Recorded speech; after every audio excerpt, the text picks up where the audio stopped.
Hey guys, Tim's on. Hey Tim, yeah, right here. The ESA and NASA can't seem to convincingly fake space. All the billions stolen from the American and European people cannot seem to produce anything that seems realistic. Are you just test piloting systems and have yet to find a way that is foolproof that would convince the American and European people that you're actually in space? Everything we do up here, it's cutting edge technology. We're developing new systems, we're using new materials, we're coming up with new techniques. And in order to improve and to move forward, it's good to have that kind of test pilot mentality. Tim, watching some of your clips though on the ISS, you seem to be pretty horrible at deceiving people. Are you doing anything to correct that situation? Practice makes perfect. Give me another week.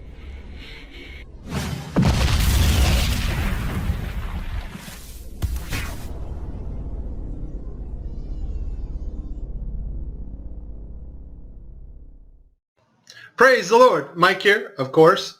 I'm going to show you in this video how NASA fakes zero-G without a vomit comet or a zero-G plane. Now, I've heard a lot of theories from other flat earthers of some big energy, fieldy, sound wavy thing that pushes matter up in the air through sheer energy. But to be honest, some of the theories did sound like two healthy choices to me.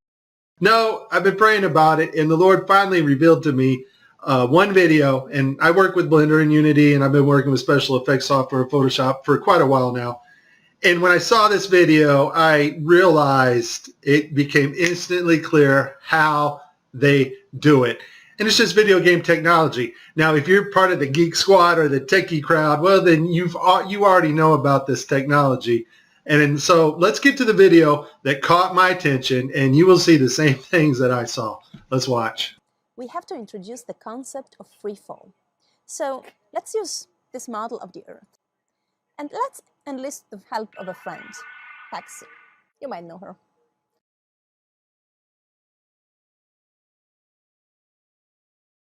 So what is significant about this video is, number one, it was live to school children. Number two, we have this stuffed animal that is transitioning in on another video channel. And the actor is able to reach up and grab this doll in real 3D space and manipulate this doll with their hands. And so the only way you're going to pull that off is with one technology. And that technology is virtual reality. More importantly, though, something called augmented virtual reality. Now, before 2012, NASA used masking techniques much like we do in Photoshop and After Effects. But now we're able to simulate water and objects live in real 3D space. So we're able to take models of things that are photorealistic and rotate and move them while we are going live. Before, we used to have to render these effects frame by frame by frame, and it took extremely long amounts of time. In this video here I made last year, I'm using Sony Vegas, and I was just playing around with the masking capabilities of Sony Vegas. I don't even know why I saved this video, but here I'm standing in the kitchen and I'm just lifting up this trash can to make it kind of look like it's floating. And I didn't do a lot of work on this. It was just something I wanted to see real quick. But that is a masking effect to get another effect. We now have the technology to simulate water, materials, fabrics live in real 3D space with virtual reality, but better yet, augmented virtual reality. And all augmented virtual reality is taking the objects in 3D space from a virtual reality world and putting them in our world on another screen, which we can see, manipulate, and touch with virtual reality contacts or glasses. In this next segment, I'm going to show you how NASA grabs objects in 3D space, rotates them around, manipulates them. They can do this with water, with cloth, anything. And the cool thing about it is we can take what they're doing, what they're seeing with their contact virtual reality augmented lenses, and put that on a separate video layer live. Yes, live. And do it all in real time. So I'm going to show you what it looks like to them as they're grabbing objects and manipulating them. And then I'm going to show you Microsoft's HoloSense video, their demonstration at E3 a couple years ago, of bringing a virtual reality into our world, and it is simply amazing. Let's watch. Specifically, how HoloLens can turn every room of your house into a personalized video game level. But today, we want to take mixed reality one step further. So we've got something new to show you. Holograms you can hold.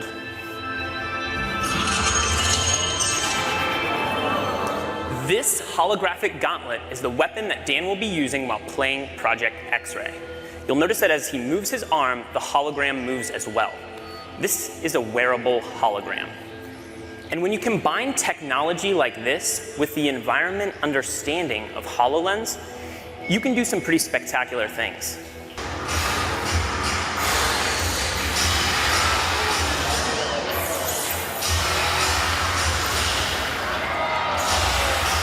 Dan can even use his shield to defend himself.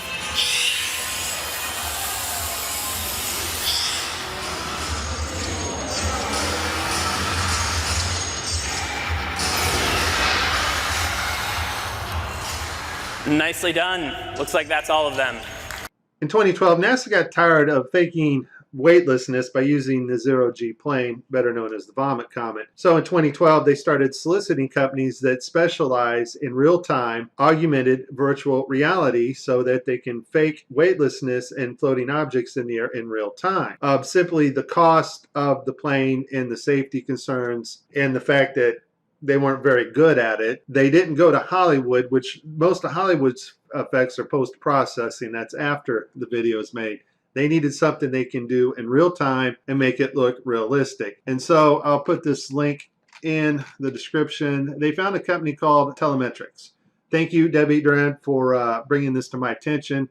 After I researched this, lo and behold, I found out our government has a contract with these people. And Telemetrics, basically what they do is they help news teams and they bring broadcasts together in real time, and they're able to create sets, cities, anything you want in a virtual reality world and make it look absolutely 100% real. They're also able to bring different people from around the world, put them in the same room and broadcast live, give them desks, whatever they need to make the broadcast. So it's a pretty amazing company. Here we see Johnson Space Center Telemetrics provided latest camera robotics technology at NASA's government television at Mission Control.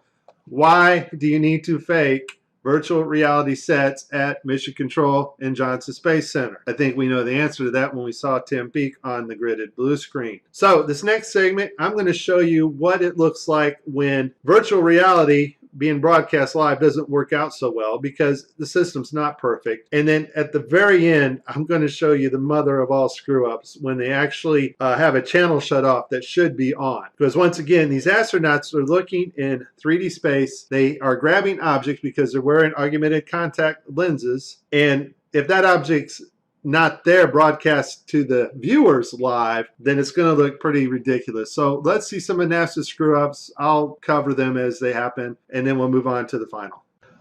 Okay, so this is one of NASA's older videos where they use post-processing and masks.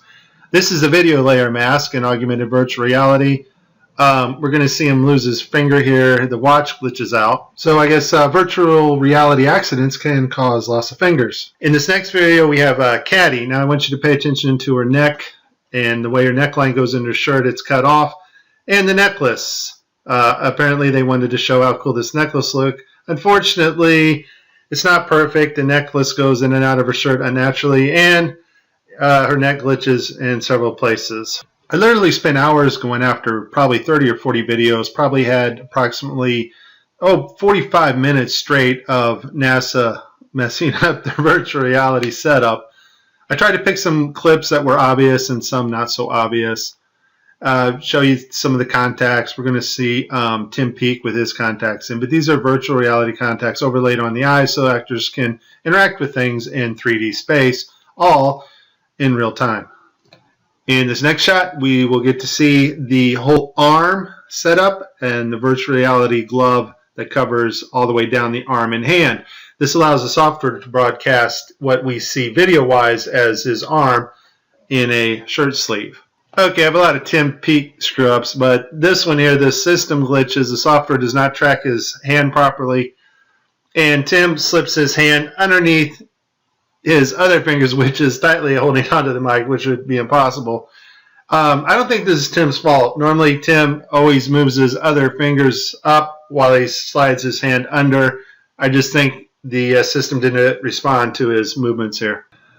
This picture here is actually Tim's fault. His hand breaches the 3D mic floating in front of him.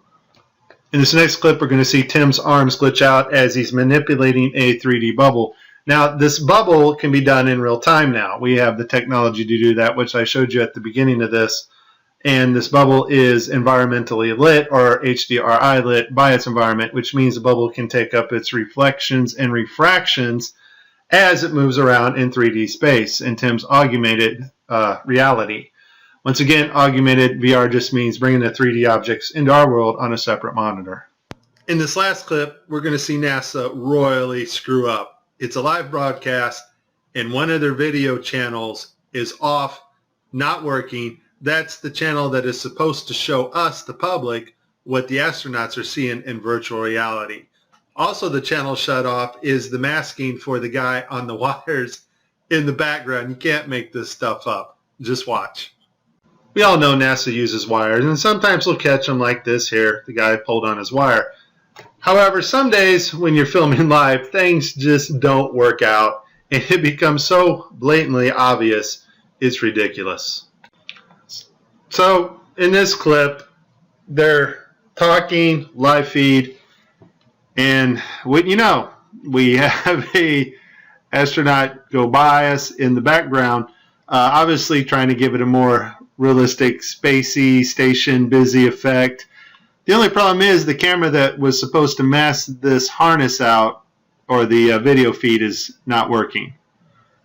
And so we see the guy come flying along in a harness on his wires. Pretty amazing. But that's not all that goes wrong here.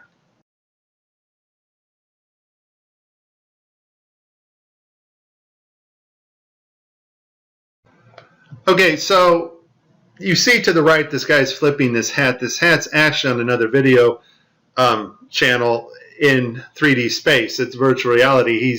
They're wearing augmented contact lenses so that they can interact with these 3D objects. Now, in this scene, the guy on the left in the green shirt, he thinks he sees an object in 3D space that's being broadcast to him. So he grabs it and he puts it off to the side. He's looking straight ahead because he's looking at an object rotating in front of him, but the video channel is down that is supposed to show the viewers what we're supposed to see, and so we don't actually get to see the object that he is seeing. And I would just sum this up as a very terrible, bad, horrible day for NASA doing live feeds. Hey, Tim, you still there? Yeah. Can you explain to us what this astronaut's going through as he sees something with his eyes in 3D space, but it's not actually there being broadcast to the public? What's going through this astronaut's mind? This system is sending signals to the brain that doesn't really match your eyes, and so your brain's trying to work out the two differences. Here's the thing. As much fun as this was, there is a time coming when you and I will not be able to tell the difference, and space has not changed.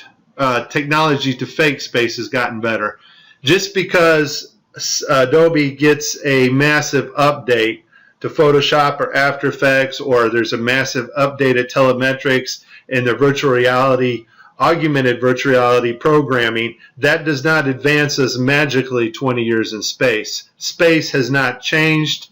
It's flat. It's above us. It's dimensional, and we cannot orbit Earth. You have been warned. This is very serious stuff, and if you do not get it now, you won't get it later, because later you won't know the difference. This is Mike. God bless everybody. Please like and please subscribe.